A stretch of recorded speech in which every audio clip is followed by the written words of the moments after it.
प्रसिद्ध इतिहासकार सीताराम गोयल लिखते हैं, भारत मुसलमानों और अंग्रेजों से बच गया। ये आश्चर्य का विषय नहीं है। वो वामपंथ के आक्रमण से भी बच गया। ये हमारे देश का सौभाग्य और संसार की सबसे आश्चर्यजनक घटना है।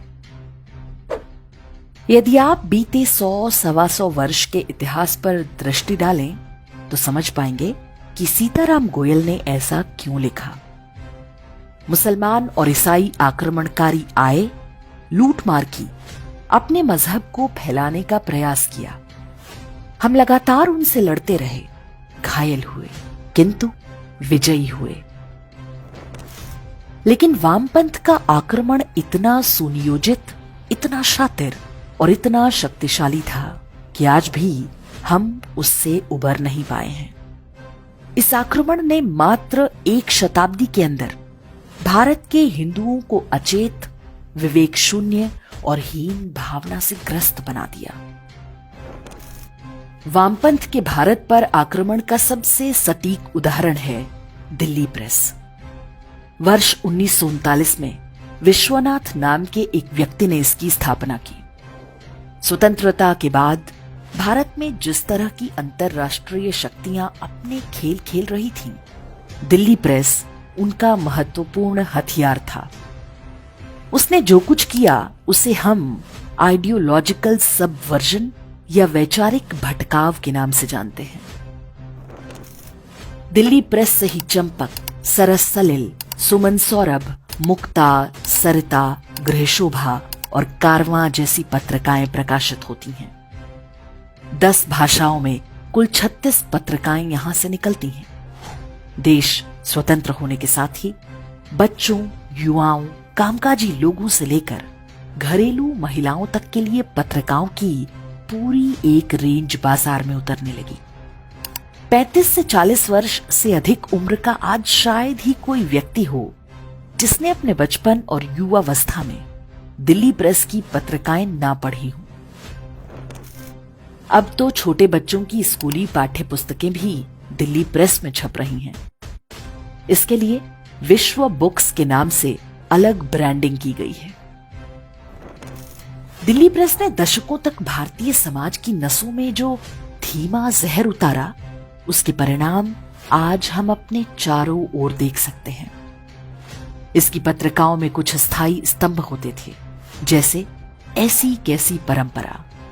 इसमें हिंदू धर्म की परंपराओं, पर्व त्योहारों और मान्यताओं का मजाक उड़ाया जाता था।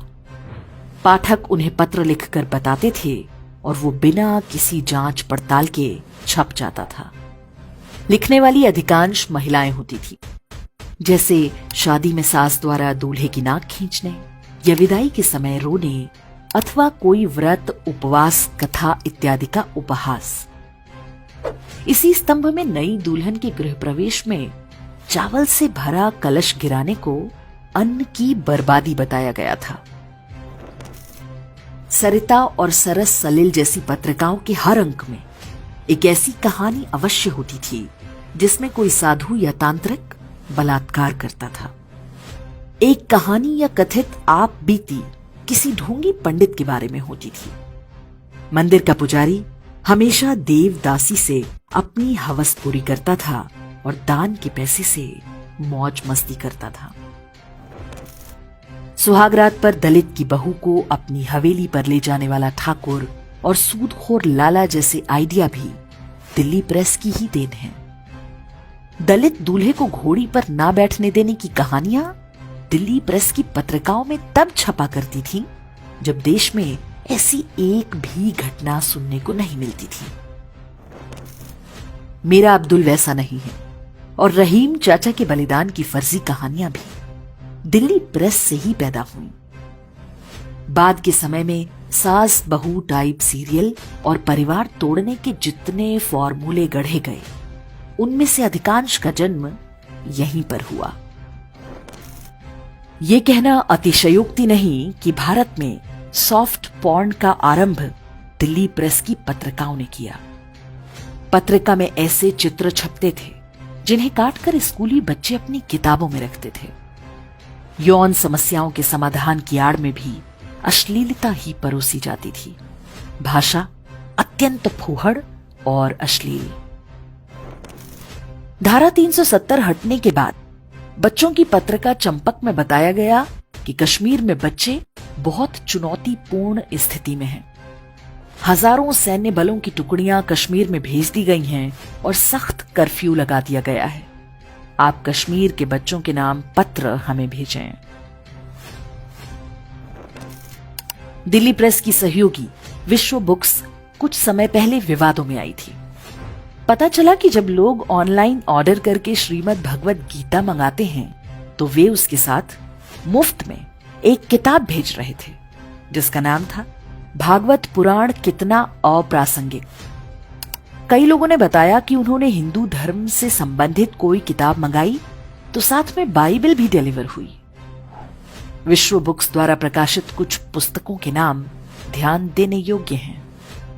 धार्मिक कर्मकांड, पंडों का चक्रव्यूह, धर्म एक धोखा, धर्म का शाप, आतंक, विभत्सता, क्रूरता व बर्बरता का जनक, तुलसीदास, हिंदू समाज के पथ भ्रष्टक, the history of Hindus, saga of defeats. नास्तिकता की आड़ में लिखी गई ये सारी किताबें केवल हिंदू धर्म पर हमला करती हैं। ये सारी किताबें आज भी छप और बिक रही हैं। दिल्ली प्रेस का मुख्यालय झंडेवालान में है। उनका प्रिंटिंग प्रेस दिल्ली से सटे साहिबाबाद में है। ये दोनों हिंदू बहुल क्षेत्र हैं। जिन हिंदुओं को दिल्ली प्रेस की किताबें आतंकवादी, क्रूर और बर्बर बताती हैं, उन्होंने आज तक उनके दफ्तर पर एक पत्थर भी नहीं मारा। आप कल्पना कर सकते हैं कि कोई ऐसी किताबें इस्लाम या ईसाई मजहबों के बारे में छापता तो अब तक क्या हो चुका होता। दिल्ली प्रेस इकलौता नहीं है। उसके जैसे हजारों प्रकाशन और मीडिया समूह देश में चल रहे हैं। वे वामपंथ की आड़ में अपना काम करते हैं। जिस प्रकार से केवल हिंदू धर्म को निशाना बनाते हैं, उससे पता चलता है कि वास्तव में उनके पीछे वही मजहबी शक्तियां हैं जो भारत के टुकड़े टुकड़े करने और सनातन धर्म का समूल नाश करने के सपने देखती हैं। जब सीताराम गोयल कहते हैं कि वामपंथ का हमला सबसे बड़ा था, तो इस बात की गंभीरता को समझना आवश्यक है। तभी हम समझ पाएंगे कि भारतीय धर्म और सभ्यता कितने बड़े चक्रव्यूह से निकल रही है। जब आप और हम ये समझेंगे तो भारत भूमि और हिंदू धर्म के प्रति हमारी श्रद्धा और भी बढ़ जाएगी। सीताराम गोयल के कथन में एक संदेश भी छिपा हुआ है। वामपंथ के आक्रमणों पर हम चुपचाप नहीं बैठ सकते।